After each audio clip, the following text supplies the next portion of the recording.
you're so irritable. Okay. So, while everything is recording, what I'm going to do is give you a quick run through of the show. So, Talking Stories is, I'll just read you a bit about my intro. We should sit up straight, yeah. But yeah, and I think it's going to be a little bit different just because you're my mom, and like... It's okay, treat me like... Well, no, you're my mom, and that's part of what the story is. Yeah, you're fine. Hi, and welcome back. This is Talking Stories. I'm so glad to have you here. Pull up some tea, get your earphones. We're going to get started really soon. Hello, and welcome back to Talking Stories. I am your host, Raquel Russell, and I am so glad that you tuned in for the first time or even came back to the show. So today I have a really special guest, and that person happens to be, one half of the people responsible for bringing me into this world, Patricia Russell. She's over here to my right. Thank you for being here, Mom. As you know, as I was saying, this is my mother. So what I wanted to talk to, most of the guests that are going to be in this series so far, we're talking about the power of personal storytelling. And if you tuned into our last week episode with Justin Malone, we got to hear some of his powerful story. And I hope that you enjoyed it and that you can feel free to share with me anything that stuck out to you. But today I am really glad, and I have the privilege of talking to my mom, Patricia Russell. She is an author, she is a singer, she is a songwriter, she's a storyteller, she is a coach, she's a motivator, she is my amazing mom, and she's touched so many people's lives. So without further ado, I'm going to go into some of these questions for you, Mom. Hey! How are you feeling? Thanks for being here. Fabulous. I feel so honored. How is it being, like, what do you think about Talking Stories? What do you think about the premise? When I think about you. I think you have, for all of your life, you have always been into stories. You've always been into books, the English language. We tease you around here as being the English scholar, and then you remind us that you didn't go for English. It was journalism. I did journalism. However, you were the one that, everybody brought their papers to say, could you check the grammar on this? Does this come out right? And so it's no surprise that you have a podcast going. I think it's fantastic. It's right up your alley. You should be doing this. You're in the right place. A little bit of full circle, you say? Just full circle. Yeah, absolutely. Yeah? Absolutely. Yeah. I think it's great. Thanks. My mom is also a writer. She is actually, I'm going to pull up her official bio so we can make this all official for y'all. All right. Let's see here. So if you go to her Instagram channel, @PatRussellSings, it describes her, obviously not as my mother, I'm not the center of the world, but speaker, singer, coach, cancer conqueror. She is also an encourager. She is on this fitness journey. She, is a 2-time breast cancer survivor, and as she says, conqueror, thriver. And I'm really just excited to talk with her because she even recently did a book called Stronger Resilience. She was the visionary compiler, and Mom, I want to get some more about that experience from you, but also just getting back to the root of this show, Talking Stories. What is the importance of stories for you, and how has it affected your life? Oh my goodness, it's no wonder that you're doing this podcast called Talking Stories, because I don't know if you got it from the womb, but books are my friends. People have pets as friends. Books are my friends. They're life. Stories for me are life because they give you a window, they give you a peek into people's lives. Mm-hmm. And we are all walking stories. Yeah. That just came to me. We're all walking stories because the experiences that we have, the interactions that we have, become part of who we are. They become part of how we interact with other people. The experiences that we've had, they affect how we see other people. They don't make entirely up who we are, but we're all walking stories. And I think it's very important to hear people's stories, the challenges that they've been through, the circumstances that they've overcome, or even what they're going through right now, because we are all writing our story. As long as we have breath in our body, we are writing our stories.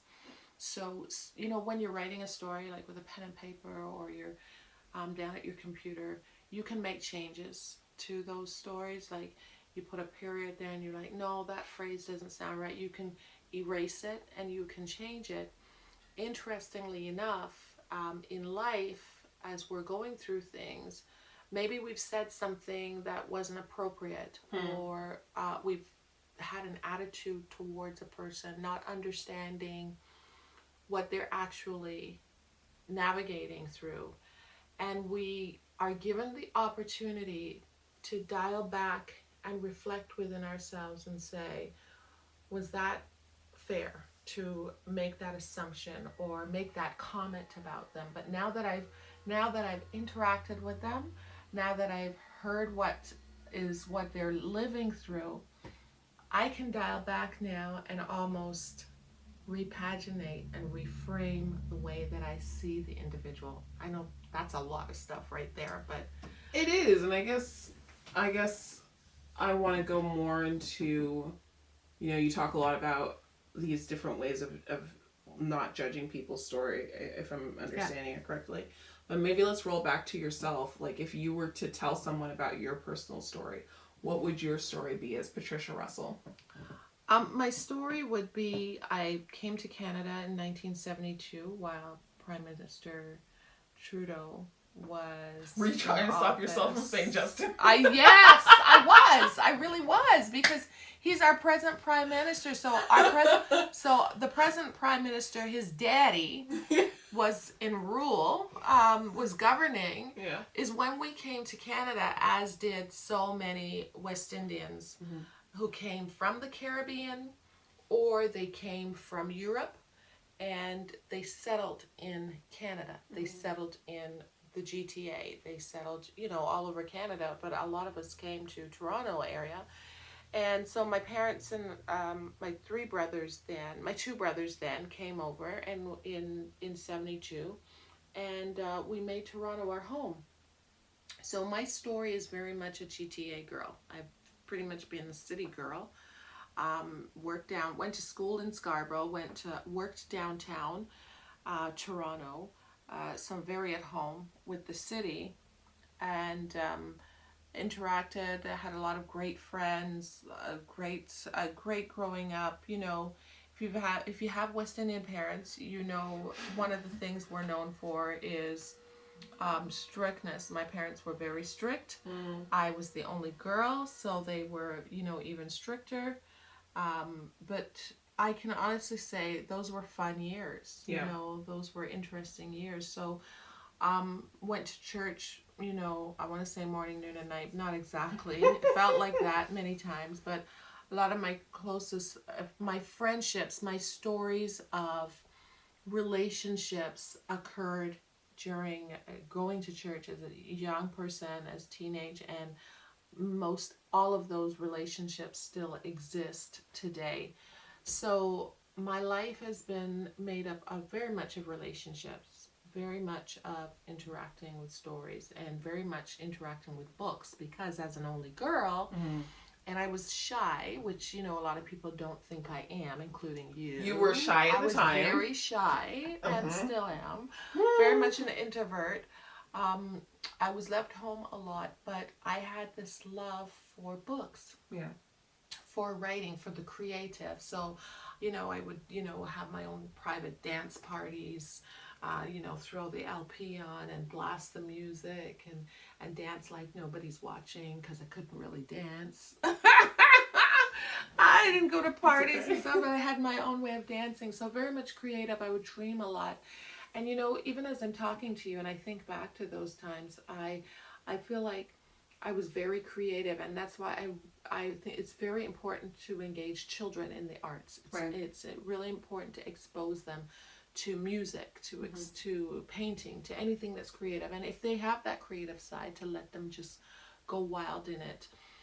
So that's a lot of where my creativity came from. And so my love for books, I think my favorite genre is biographies.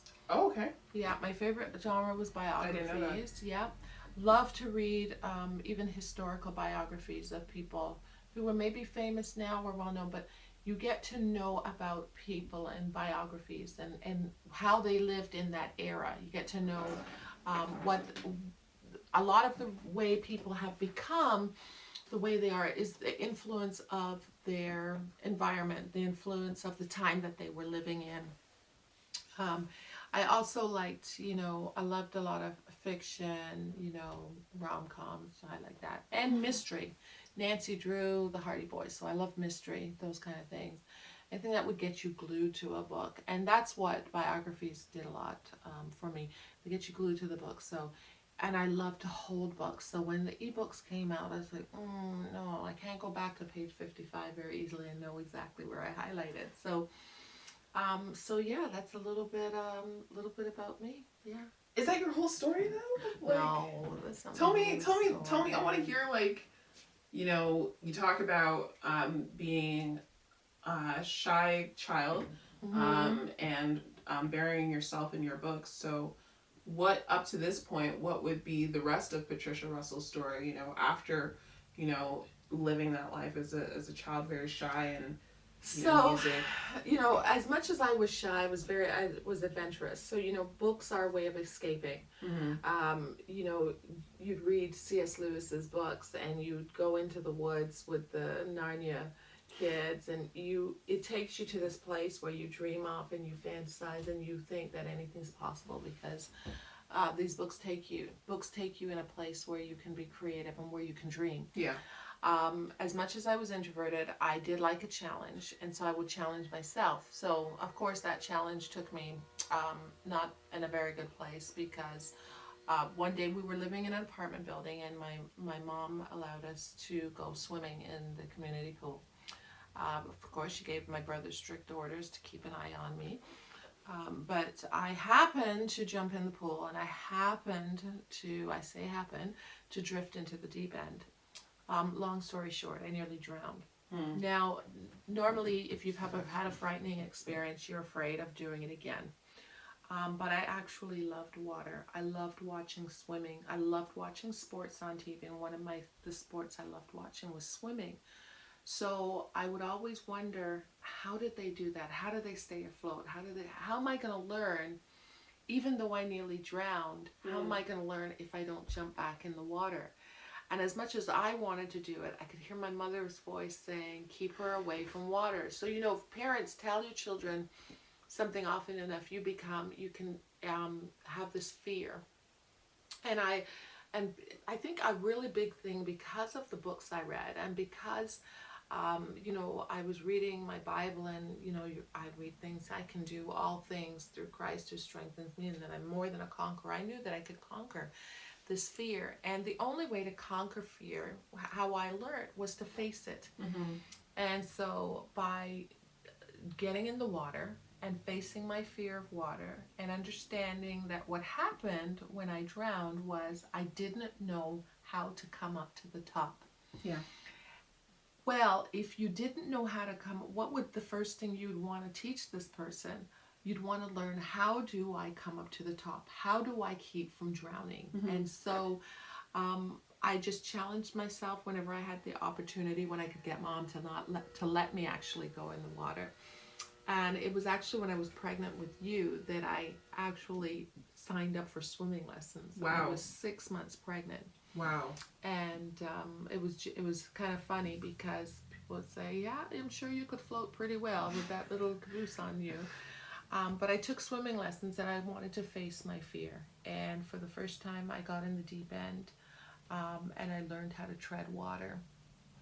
So for Patricia Russell, a part of my story is facing my fear. And that's something that I know that because I faced a lot of fears, that I have the ability to coach people. And that's something that I always enjoy. When somebody tells me that they're afraid of doing something, I have the ability to bring to them my experience and my story of how we can conquer that fear. Maybe you're afraid of stepping out and starting a new career. Maybe you're afraid of taking some classes. There's lots of things as adults that we're afraid of because we've been told that we can't do it.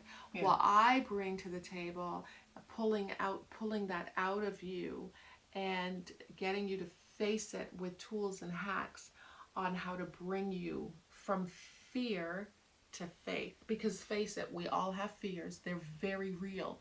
Never underestimate or never minimize. I think it's very important not to minimize people's fears. Some people might, West Indian culture has a way of knocking some of those things down. They say, oh, stop your stupidness.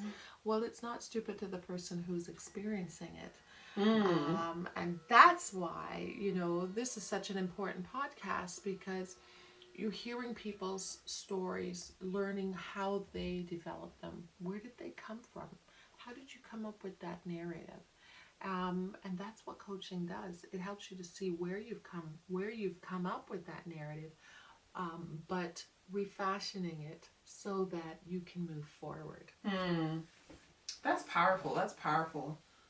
Taking narratives and figuring out where they came from and then reshaping it. I think that's something that we all have to do, because we all deal with, whether it's things in our past or things that have happened, and like, how do we move forward and not let those stories that we tell ourselves paralyze ourselves? Right. Because stories can be a double-edged sword, right? You can either hear stories that freak you out for life, like there's so many stories that, like, or just TV, movies, Teletubbies. Oh my goodness. For me.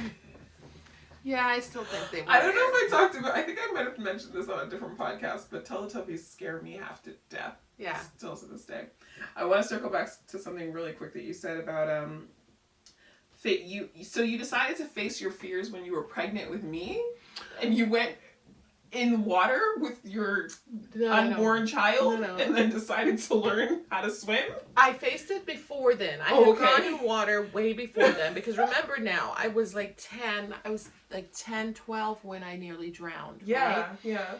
So you have my teenage years, where we go to the beach, we'd go to Wasaga Beach or Innisfil Beach, and I was kept back from the water, but eventually at some point I was able to get in the water, and get in a pool, but it didn't come from, it just came from the desire that I just knew, looking at kids younger than me, looking at babies, looking at older people, you're seeing all of these people having a good time in the water, and I wanted to have a good time and enjoy that too.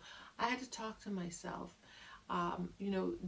If I went to a pool or I went to a beach and people said, come on, you can do it, that encouragement helped me to change that narrative of fear, right, into faith. And faith is the very initial step to doing anything. Right. You have to do it almost afraid. You will almost have to face the fear and do it. But faith is, we hear a lot of people talk about faith, have faith, but they haven't had the faith to do jack. Faith is action. Right. And so, I had to make the decision. That's one. Make the decision, to do it. So I can make the mental decision, make the heart decision, but then I have to take the physical action. Right. And bring that faith into fruition. Well, see, I'm already, I know my mom. I grew up with my mom, so I recognize when she gets into these moments. But for anyone who is just meeting her, this is what I call her preacher movement. She's moving into the preaching now. Like, if we were in church, we'd be hearing amen, amen, amen, stomp foot, hanky in the air, something. So wrong. But I love it. But I love it. I think it makes me, I want to go back, because you've mentioned several times now faith, and many of the people that we've talked to on this show either come from a background of someone of faith, or maybe just an appreciation for that. But can you share just like, what does faith mean to you, and for you, you're Christian, so what does that, how did that relationship happen, or how did that even, how did you get to know Christianity, and what does that mean for you? You mentioned faith several times, so Yeah. what has that Yeah. meant for you? Yeah, so I would never take it for granted that everybody has the same faith as me. That would be absurd.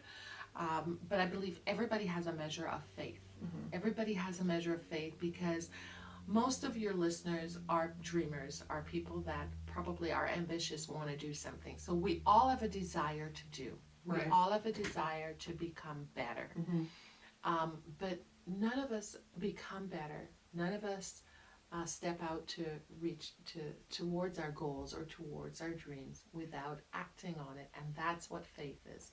Faith is stepping out and doing.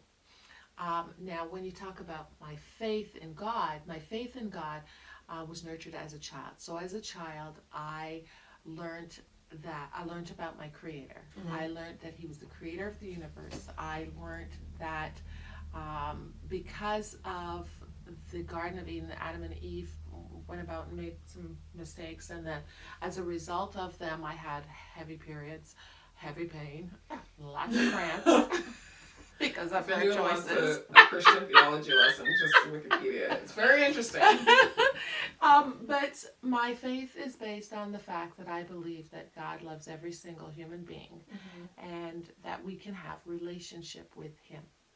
So based on that, I believe that God sent His Son, Jesus, to die on a cross, and that's the way that I can have relationship with Him, believing that He came to die for me and to bring me back into relationship with God. That's the Reader's Digest version. Well, what attracted you to that story? Because for people are drawn to different faiths. Right. There's the stories. Yes. I can't speak for all the different religions, but I know that is an aspect of, whether it's the interactions between gods and humans, and yes, and or maybe just like how we integrate stories that we've been told for generations into our life. Yes. So what for you? What was that element of that story of, I guess, for you? You're talking about Jesus, and what was that kind of that thing that attracted you to it? So reading the historical record of Jesus of Nazareth, coming to earth, interacting with us here, human beings, seeing, hearing, reading, the good that He did for people, the way that He interacted with people.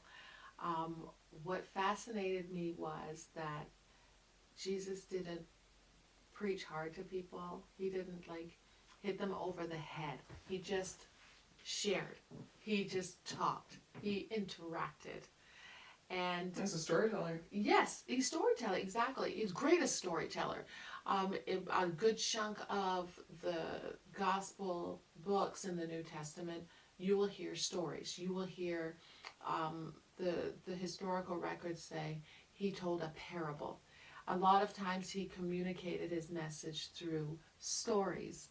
And so to me, this is why even more stories are very important. Stories give us a visual, help us to understand what a parable does. It gives you what's a parable? Okay, so a parable is a story. It's not necessarily a factual true story, but it helps to explain a message. Right.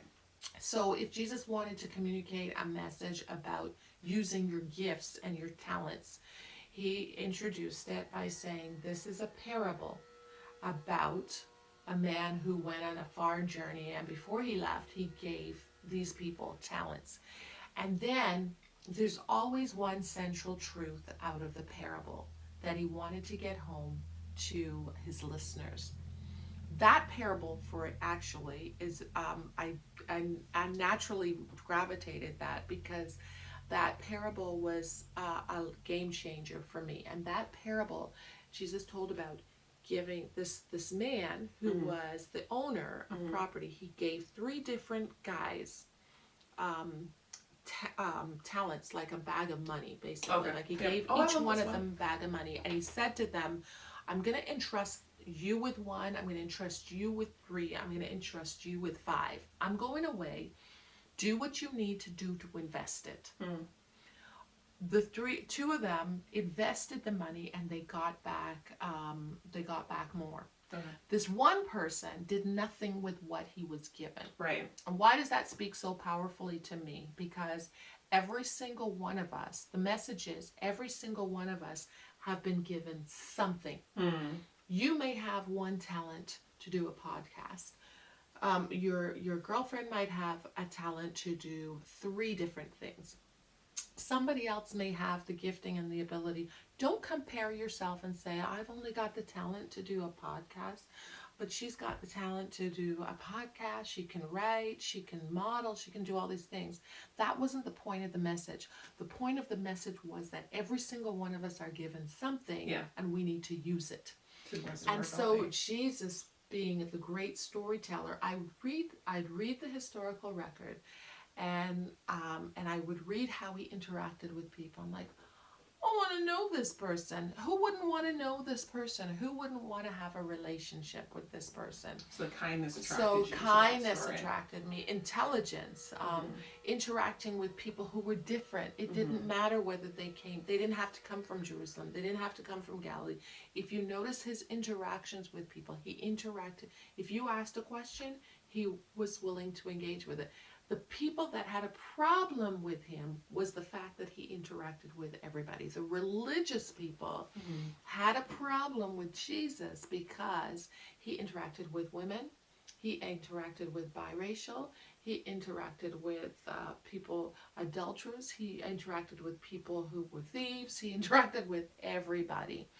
And so, you know, I wanted to know this person. And just so we put it in context for folks, when you're listing those 4 people, you're not saying that those are all people who are bad. You're saying I'm just saying that the people who he interacted with different people who untouchables. Untouchable. He interacted. Being biracial doesn't make you untouchable in real life. Yeah, but they were mixed people. Like there were people that were Samaritans and Jews, and so there was racism. He dealt with racism. He dealt with differences because it's the differences that same things that happened back in those Bible days. Differences separated people. And what Jesus said was, I see your differences. I love you anyway. Yeah. I see your differences. I love you anyway. Yeah. I see your differences. You're valuable. I see your differences. You've got purpose. Yeah. And I think, it's powerful. You know, even as I'm saying it, it really brings tears to my eyes because differences have separated us in our society. And yet, here he is saying, I see you. Yeah. I know you. Yeah. I hear you. But guess what? I love you.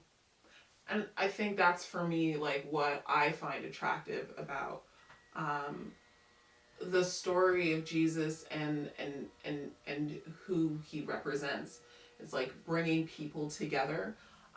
And I think for me, that's one of those things that stands out the most in whatever thoughts I have about, you know, Christendom, as we've heard in the past as a whole, or, you know, what I say to be bad examples of Christianity and how, you know, Christianity has showed its whole backside over the last several centuries. But like the figure of Jesus is like the thing that I can look back at and be like, this is a good guy. Like, and the way that he opened his arms to everybody and brought them in, like, I think that's such an inspiration. And that's kind of what you, in the vein of him, you've done with your book, your recent book, Stronger Resilience.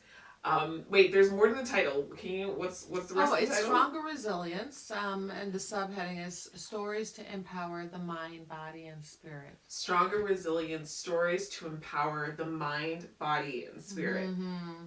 Powerful. So can you, like, how are you feeling? You know, you only recently released this book. Yeah. What does it feel like? October 2nd.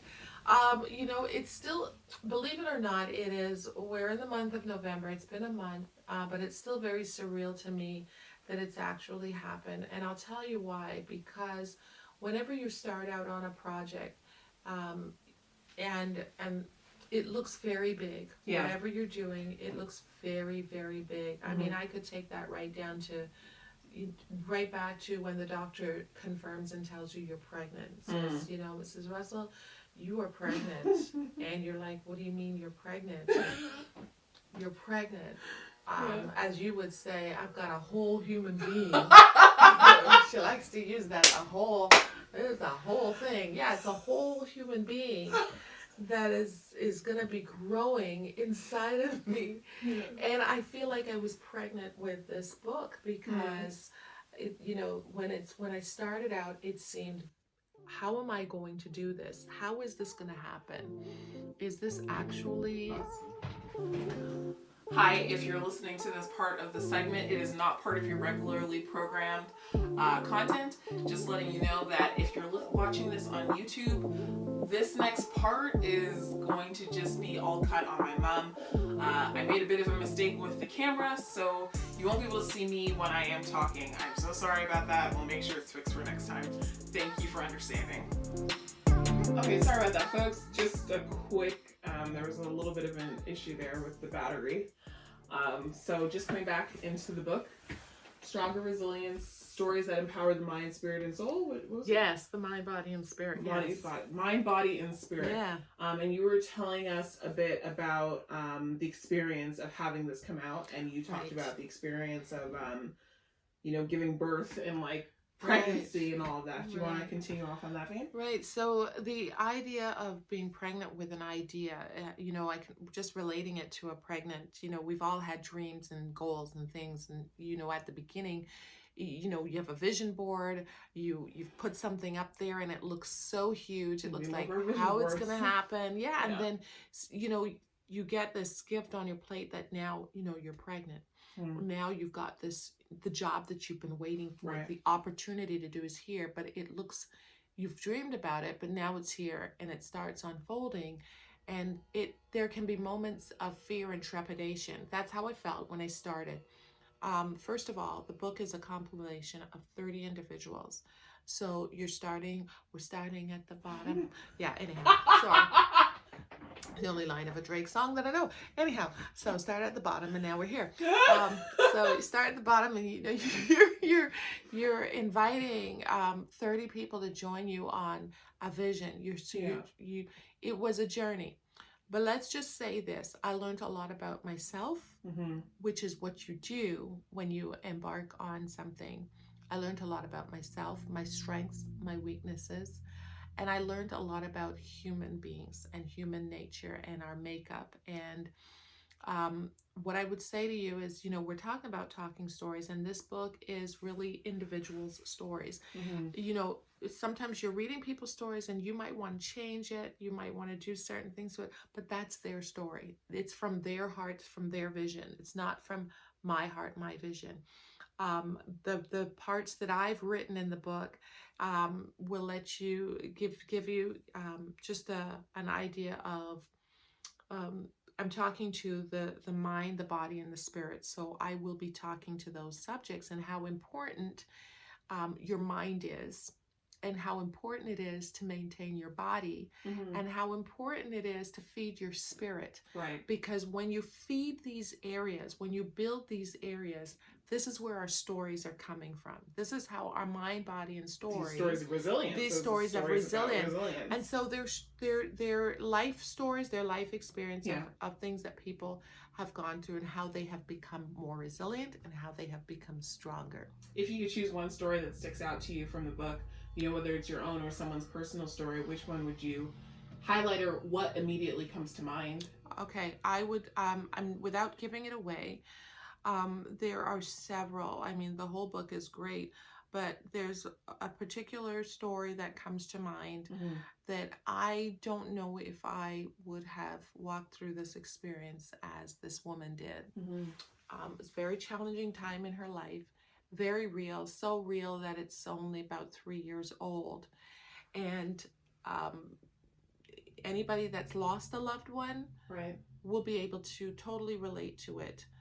Most of us have lost our loved ones, maybe through illness. Yeah. I don't want to generalize. Every one of us have lost a friend or relative or somebody through an illness of some sort. Her situation was huge, was mountainous, so much that it was in the press. I would say that. But the grace, the way that she navigated through it was a hard journey. But as a result of the experience, she is better. She has more empathy to anybody that's lost a child, anybody.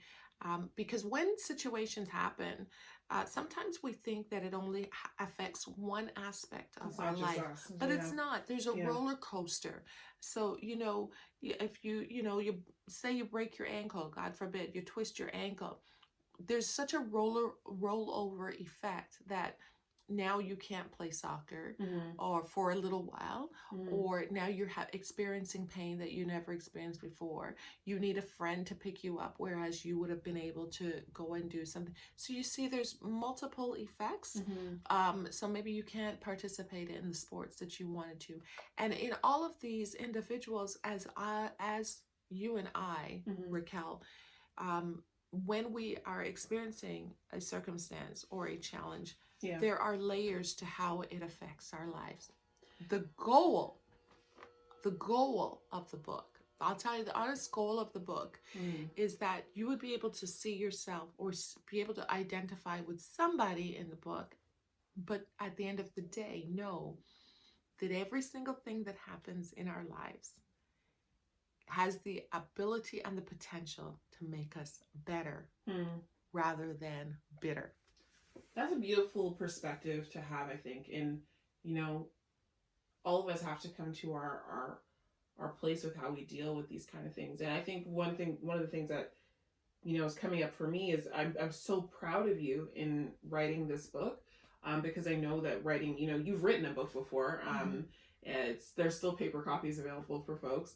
But you persevering in this, and that's something that I comment on it often, whether it's on birthday posts about you or talking to people about you, is that you're someone who perseveres. Like, I know that for me, watching your journey, I think specifically the things that shaped me the most growing up was watching you deal with cancer. Between the first and the second time, I'd say the first time was definitely the most impactful, just because I was 9, I believe, when you were first diagnosed, or was that when you had been gone into remission? It was 2003? Yeah, 2003. When you were diagnosed? Yeah. So maybe 10? 9, yes, 10? That's right. 9, 10. You were.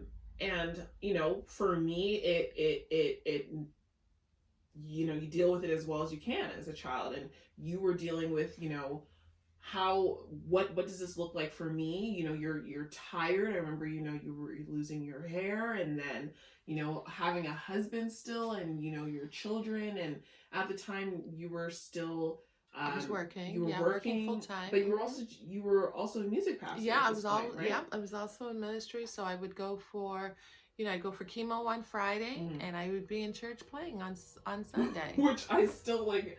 It still blows my mind. Like, I know, as I don't think I mentioned it at the beginning, but you and Dad are pastors, and just before cancer, there was so much responsibility, but then with cancer and dealing with that, and what, I know for me, it was like watching it and trying to deal with the fear, and a lot of my love for books came from the time that you were going through cancer, and just escapism. And that's where escapism started for me. And I think it's been a crutch for most of my life, and it's trying to make sure that it doesn't stay a crutch, but I enjoy escapism, fantasy, and going into the world of books. So I think that's always been something that I appreciate about the way that we're able to connect. I think we can both understand the love and the need and the peace that you can find in books and escaping into books. So yeah, I really appreciate you, Mom. Thanks, and honey. I'm thankful that you've done this book. Thank you. If people want to buy the book, Where can they find it?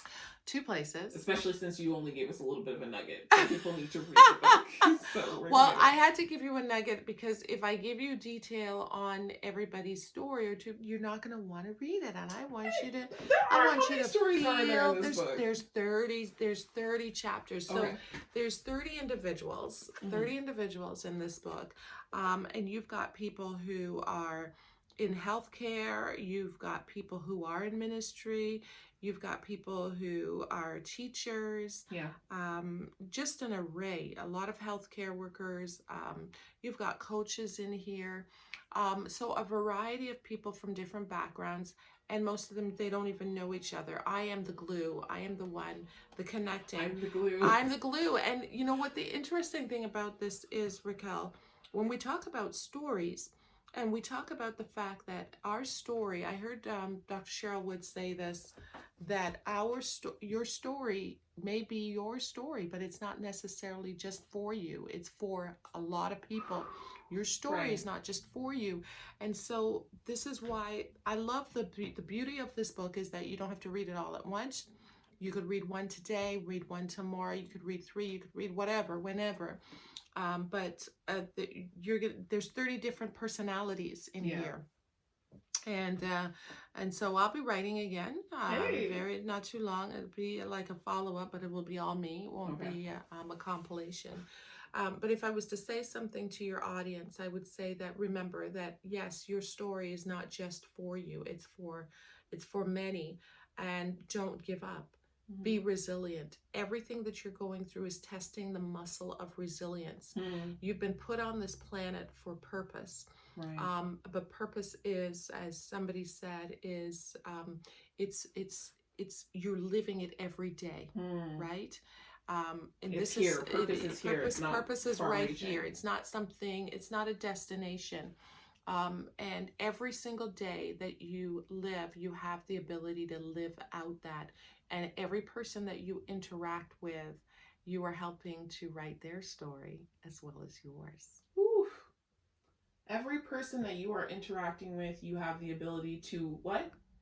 Help write their story. As well as yours? As well as yours. Powerful. Powerful. Thank you. So where can people find Stronger Resilience? People can find Stronger Resilience on Amazon.ca or .com, or they can get it straight from me. And like I always say, Amazon's made their trillion, so this is true. They're trillion, right? Yeah. They can contact me. And how can people get in contact with you? You can get contact with me at Pat Russell Sings on Instagram, as well as on Twitter at Pat Russell Sings, and on Facebook, Pat Russell or Patricia Russell Music and Speaking. And we'll have all that information in the show notes, so people, if they want to find it, they can find you. Awesome. So, Mom, before I let you go, I'm going to do a new segment. This is actually inspired from a podcast that I enjoy listening to, Inside of You by Michael Rosenbaum, or with Michael Rosenbaum, who played Lex Luthor in one of my favorite shows. Yeah. Smallville, the best, one of the best. So what I'm going to do is I'm going to ask you a couple of questions. You have to respond rapidly, because it's first thing rapid fire. Okay. Yes. If you want to elaborate on something, sure, I will allow you. But rapid fire. Okay? Okay. First question. What's your favorite author? Or who's your favorite author? Bob Sorge. Ooh. Favorite book? In His Face. Who's your inspiration? Oh my goodness. For what? Anything in particular? Johnny Erickson Tata. Who is that? Johnny Erickson Tata is a quadriplegic. She's almost 60 years old. Became a quadriplegic when she was 17 from a diving accident. Wow. Goes along with your perseverance, resilience. Yes. What is your favorite writing pen? Oh, I really like the Content Planners pen that they have in there, but this one. She has one just like this. Let me see.